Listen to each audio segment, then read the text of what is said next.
बिस्मिल्लाहिर्रहमानिर्रहीम। अल्लाहुम्मा सल्ली अला मोहम्मद व आले मोहम्मद। सुनते आए हैं कि ताकत जमहूर के पास हुआ करती है। जमहूर जो आप भी हैं, जमहूर जो मैं भी हूँ, लेकिन पाकिस्तान की हालिया वाक़यात इस बात की शहादत हैं कि पाकिस्तान में जमहूरियत जमहूर के पास नहीं है। मेरा नाम है डॉक्टर AM सैयद। आप देख रहे हैं मेरा YouTube channel, Facebook page. Subscription की दरख्वास्त रहेगी आपसे। नैब तरमीमी ऑर्डिनेंस, नया नैब तरमीमी ऑर्डिनेंस 17 सितंबर 2022 को आज से नाफिजुल अमल हो गया है, लागू हो गया है। याद रहे कि सदर मुमलिकत सदर आरिफ अलवी ने, जो PTI के सदर हैं, उस पर दस्तखत नहीं किए हैं। अब वो टाइम पास हो गया है और उसके बाद जब सदर मुमलिकत दस्तखत ना करना जो है वो अपनी अहमियत खो देता है, और अब ये कानून अज खुद नाफिज अमल हो गया है और ये तरामीम जो है वो इनएक्ट हो गई है। नैब क़वानीन में तकरीबन 34 अक़साम की मुख्तलिफ तरामीम की गई हैं। उनमें से कुछ का हम जायज़ा लेंगे, लेकिन इससे पहले ये वजाहत ज़रूरी है कि हम ना हुकूमत का नज़रिया पेश करने की कोशिश करते हैं, ना ही हम खुद मुखालफिन का नज़रिया पेश करने की कोशिश करेंगे। हम अपने नाजरीन पर ये छोड़ेंगे कि वो ये समझें कि ये तरामीम क्या है और उसको वो किस नज़र से देखते हैं। अपना पॉइंट ऑफ व्यू खुद इस्टेब्लिश कीजिए, ये बेहतर है। पहली तरमीम जो नैब ने की है वो ये है कि नैब में जितनी तरामीम इस नए कानून में की गई हैं वो सब की सब 1/1/1985 1 जनवरी 1985 से लागू होंगी। एक हैरतनाक बात है कि रिट्रोस्पेक्टिव में लागू होंगी। इसका बज़ाहिर फ़ायदा ये नज़र आता है कि बहुत सारे 1985 से आगे जो केस हैं जो नैब नहीं पिकअप कर सका वो पिक कर लेगा, लेकिन इसका बज़ाहिर ऑन फेस जो बहुत बड़ा नुकसान हमको नज़र आता है वो ये है कि बहुत सारे ऐसे क़वानीन और बहुत सारे ऐसे केसेस और तरामीम जो कि मुख्तलिफ सियासी जमातों को फ़ायदा देने के लिए किए गए हैं उसको इसमें इंक्लूड कर दिया जाएगा। मतलब ये कि बहुत सारे ऐसे केस चल रहे हैं जो बहुत बड़ी नौइयत के हैं, बड़ी सियासी कद काट के केसेस हैं और उसमें अरबों रुपए की मालियाती करप्शन इन्वॉल्व है, जिनका ताल्लुक हमारी मुख्तलिफ सियासी जमातों से रहा है। वो सब केसेस अब नई तरामीम की रोशनी में देखा जाएंगे और उनको टैकल करना, हैंडल करना आसान हो जाएगा, जैसे कि नए नैब तरामीम मुखालफिन कहा करती हैं। दूसरी तरमीम ये की गई है कि अहले खाना के असासाजात को अब मुल्ज़िम के असासाजात तस्वर नहीं किया जाएगा। यानी कि अगर एक मुल्ज़िम ने अरबों रुपए की करप्शन की है, करोड़ों रुपए की करप्शन की है और उसको अपने अहले खाना, बेटा, बेटी, बीवी के नाम पर मुंतकिल कर दिया गया है, तो फिर ये बेटा, बीवी या जिस भी शख्स के नाम पर मुंतकिल किए गए होंगे उसके असासाजात कंसिडर होंगे और इसका मुल्ज़िम जवाबदेह नहीं होगा। एक और तरमीम ये की गई है कि असासा गैर कानूनी साबित करने का बार, जो हमेशा से पहले मुल्ज़िम के ऊपर होता था, अगर वो पाकिस्तान में किसी बाख्तियार इदारे में बैठा हुआ है, किसी बड़ी पोजीशन पर है जो कि जिससे वो फ़ायदा उठा सकता है सरकारी तौर पर या गैर सरकारी तौर पर, तो उस पर तमाम का तमाम बार उस दौलत को साबित करने का जो अचानक और नामालूम ज़राए की तरफ से मुल्ज़िम पर इल्ज़ाम है कि उसने जमा की है, उसका बार पहले मुल्ज़िम के ऊपर था कि वो ये साबित करे कि उसने ये दौलत, ये रुपया, ये पैसा कहाँ से इकट्ठा किया है। लेकिन अब ये बार सबूत नैब के ऊपर डाल दिया गया है। इस पर भी बहुत लोग मुतरज़ हैं और लाज़िम अमर ये है कि इस पर मुखालफिन जो है वो सुप्रीम कोर्ट पाकिस्तान से रिज्यू करेंगे, जो कि शायद कर भी चुके हैं। इसके बाद एक और तरमीम ये की गई है कि असासा की कीमत जो है वो मार्केट के बजाय पुरानी कीमत से कंसिडर होगी। जिस वक्त ये जुर्म सरजद हुआ होगा उस वक्त जो असासे की कीमत थी वही कंसिडर की जाएगी, और अगर उसके बाद 10, 20, 25 साल गुजर गए हैं और उसमें कई 100 गुना भी इजाफा हो जाए तब भी ओरिजिनल कीमत ही कंसिडर की जाएगी। ये एक ऐसी तरमीम है जिसका बज़ाहिर मुल्ज़मान को फ़ायदा होगा। एक और तरमीम में की गई है कि दौरान केस मुल्ज़िम जायदाद फरोख्त कर सकता है। ये बहुत, इसमें कोई दो राय मुमकिन नहीं है कि ये बहुत ज़्यादा अजीब व गरीब किस्म की तरमीम की गई है, क्योंकि अगर आपने 2, 4, 5, 10 अरब रुपए का केस आपके ऊपर चल रहा है, उसकी आपने जायदादें बना ली हैं और उसको आप दौरान तफ्तीश ही आपको ये मालूम पड़ता है कि अब आप फंसने वाले हैं, उसको आप फ़रोख्त कर सकें, तो फिर पूरे केस का मकसद ही कुछ नहीं रह जाता। अगर आप 10,000 रुपये की चोरी करते हैं और चोरी का माल बरामद हो जाता है, तो जब तक अदालती मुकदमा चलता रहता है चोरी के माल खाने में या पुलिस के पास मौजूद रहता है। उसको आप फ़रोख्त नहीं कर सकते। लेकिन अगर आप 10 अरब रुपए की चोरी मिसाल के तौर पर करते हैं और वो केस नैब में है और आपको ये लगता है कि अब आपकी बरियत मुमकिन नहीं है और आप फंस चुके हैं और अब आपका गला शिकंजे में आने ही वाला है, तो फिर आप इस जायदाद को फ़रोख्त कर सकते हैं और उससे अपने लवाहिकीन को फ़ायदा पहुंचा सकते हैं। तो ये कोई अजीब व गरीब किस्म की तरमीम हुई है। उसके बाद एक तरमीम ये की गई है कि केस साबित अगर ना हो सका तो फिर नैब अफसर को 5 साल तक की सज़ा दी जा सकती है। अब इसका फ़ायदा भी बज़ाहिर मुल्ज़मान ही को जा रहा है, क्योंकि अगर एक पुलिस ये केस करती है और उसमें वो साबित नहीं कर सकती, तो हमने ये नहीं सुना कि पुलिस अफसरान के ख़िलाफ़ मुकदमा हो जाता है, लेकिन यहाँ जो है वो एक तरजीहन एक फ़ायदा मुल्ज़मान को पहुँचाने की कोशिश की गई है। 50 करोड़ से कम का केस नैब में दायर नहीं किया जा सकेगा। इससे और ये 50 करोड़ से कम के केस एंटी करप्शन अदालतों में जाएंगे या मुतल्लिका अदालतों में चले जाएंगे।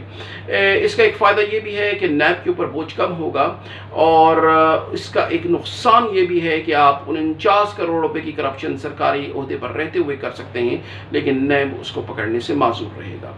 तो ये दोनों सूरतें हैं जो हमें ध्यान में रखनी चाहिए।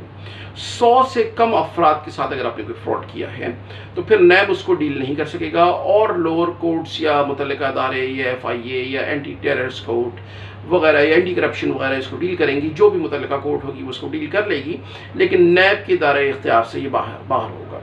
अब इसका भी एक फ़ायदा जो है बज़ाहिर मुल्ज़मान को पहुँचता हमको दिखाई देता है।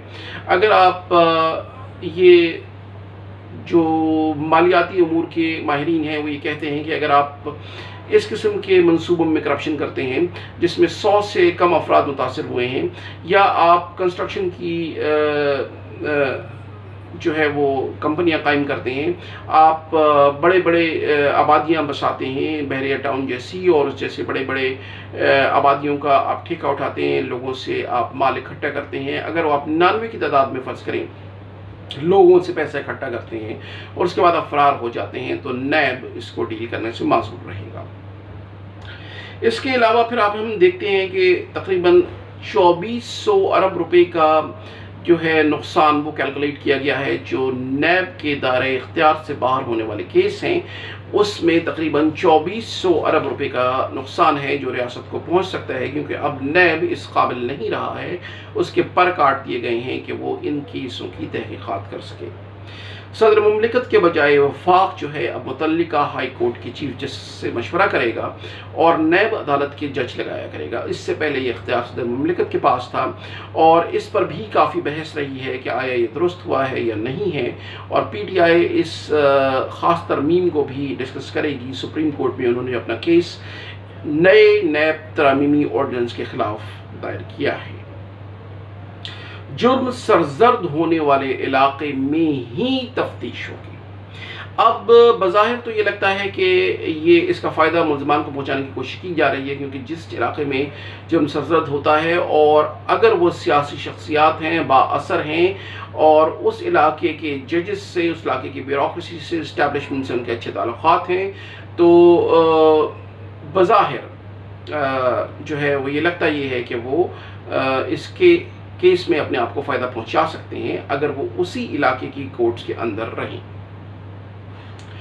नैब जो है चेयरमैन फ़र्द जुर्म आयद होने से पहले इंडाइट होने से पहले किसी भी स्टेज पर ये पूरा केस ख़त्म करने का मजाज है, ये अथॉरिटी चेयरमैन नैब को दे दी गई है। इसका बज़ाहिर एक फ़ायदा ये है कि अगर चेयरमैन नैब को ये लगता है कि कोई केस जो है वो सियासी इंतकाम के तौर पर बनाया गया है, कोई पॉलिटिकल वेंडेटा हो रहा है, कोई केस जो है वो ज़ाती इंतकाम लेने के लिए दायर किया गया है, या कोई केस मेरिट के ऊपर पूरा नहीं उतरता, अगर चेयरमैन नैब भी समझते हैं तो उनकी ज़ाती सवाबदीद पर उस केस को फ़र्द जुर्म आयद होने से पहले इंडाइट होने से पहले ख़त्म किया जा सकता है।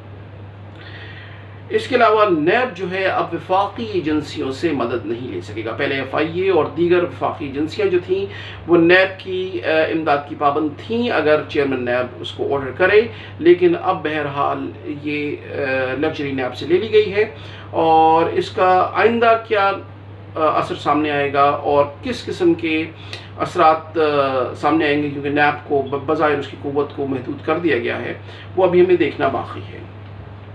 نیب آرڈیننس کا اطلاق، یہ بات بظاہر ضروری ہے اور سمجھنے والی ہے کہ نیب آرڈیننس کا اطلاق جو ہے وہ کوئی وفاقی ایمنسٹی اسکیم پر نہیں ہو سکے گا، اس کے لین دین پر نہیں ہو سکے گا، ترقیاتی منصوبوں کے اندر موجود کرپشن پر نہیں ہو سکے گا، اور ریاستی اداروں اور ان کے بورڈ آف ڈائریکٹرز پہ بھی نہیں ہو سکے گا، اگرچہ ان پر سوالات اٹھتے ہوں مالی بدعنوانی کے اور کرپشن کے۔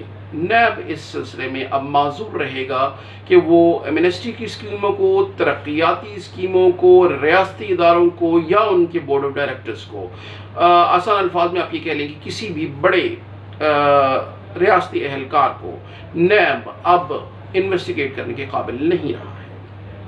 وفاقی حکومت اب نیب کوڈز خود قائم کر سکے گی، جس قدر تعداد میں چاہے گی قائم کر سکے گی، اور یہ بظاہر اس شق کی معاونت کے لیے قائم کیا گیا ہے جس میں جس علاقے میں جرم سرزد ہوا ہے وہیں نیب کوڈ قائم کر دی جائے گی۔ اس کا بظاہر فائدہ بھی ملزمان کو جاتا دکھائی دیتا ہے۔ ایک اور شق میں ترمیم یہ کی گئی ہے کہ ملزم پلی بارگین کو چیلنج کر سکے گا۔ پہلے ملزم پلی بارگین کرتے تھے اور لازم ہوتا تھا کہ پلی بارگین میں ان کو جو رقم ہے وہ ریاست پاکستان کو ادا کرنی ہوتی تھی، لیکن اب ملزم کیس کی کسی بھی سٹیج پر پلی بارگین کو چیلنج کر سکتے ہیں۔ اگر ان کو یہ لگتا ہے کہ انہوں نے کئی ارب لوٹے ہیں اور اس میں سے کچھ کروڑ روپے دے کر پلی بارگین ہوئی ہے، اس کچھ کروڑ روپے کو بھی وہ نہ دینا چاہیں تو بھی وہ اس کو چیلنج کر سکتے ہیں۔ نیب کا ریمانڈ جو ہے وہ ختم کر کے 14 دن کر دیا گیا ہے۔ 90 دن کا پہلے ریمانڈ ہوا کرتا تھا، اب اس کو ختم کر کے 14 دن کا کر دیا گیا ہے۔ تو بظاہر یہ بھی ملزم کے حق میں جانے والی بات لگتی ہے۔ ملزم کو 24 گھنٹے کے اندر بعد از گرفتاری نیب کورٹ کے اندر پیش کرے گی۔ اس سے پہلے نیب کئی دنوں تک ملزم سے تفتیش کر سکتی تھی کورٹ میں پیش کرنے سے پہلے، اس کا یہ کردار محدود کر دیا گیا ہے اور بظاہر یہ خوش آئند بات لگتی ہے۔ سپریم کورٹ میں P T I chairman Imran Khan صاحب نے نئے نیب ترمیمی آرڈیننس کے خلاف ایک درخواست دی ہے۔ اس درخواست کو سپریم کورٹ نے منظور کیا ہے، ایک باقاعدہ بینچ بنایا ہے۔ اس میں چیف جسٹس آف پاکستان عزت مآب عمر عطا بندیال، محترم جسٹس اعجاز الاحسن صاحب اور محترم جسٹس منصور علی شاہ صاحب شامل ہیں۔ ان پر یہ بینچ مشتمل ہے۔ وہ یہ دیکھیں گے کہ آیا پی ٹی آئی چیئرمین کی طرف سے درخواست دی گئی ہے کہ نیب ترمیمی آرڈیننس جو ہے نیا 2022 میں جو آج کے دن سے لاگو ہو گیا ہے 17 ستمبر سے، وہ بظاہر پاکستان کی ریاست کے مفادات کو پیش نظر رکھ کر بنایا گیا ہے یا پاکستان کی ریاست کے مفادات کے خلاف جاتا ہے۔ چیف جسٹس پاکستان نے اس پر ایک ریمارکس دیے ہیں جس پر ہم اس ولاگ کو ختم کریں گے۔ انہوں نے کہا ہے کہ اچھی طرز حکمرانی اور احتساب بنیادی حقوق میں شامل ہیں۔ تو اب ہمیں یہ دیکھنا ہے کہ سپریم کورٹ کس طریقے سے اس کیس کو لیتی ہے، اس کے مختلف پہلوؤں کو لیتی ہے، حکومت کس طرح اپنا دفاع کرتی ہے، اور بظاہر بہت سی ترامیم ایسی لگتی ہیں جس میں ملزمان کو فائدہ ملنے کی امید ہے، اس کو وہ کس طرح جسٹیفائی کرتے ہیں سپریم کورٹ کے اندر اور ریاست کے مفاد کے تحت کس طرح ثابت کرتے ہیں۔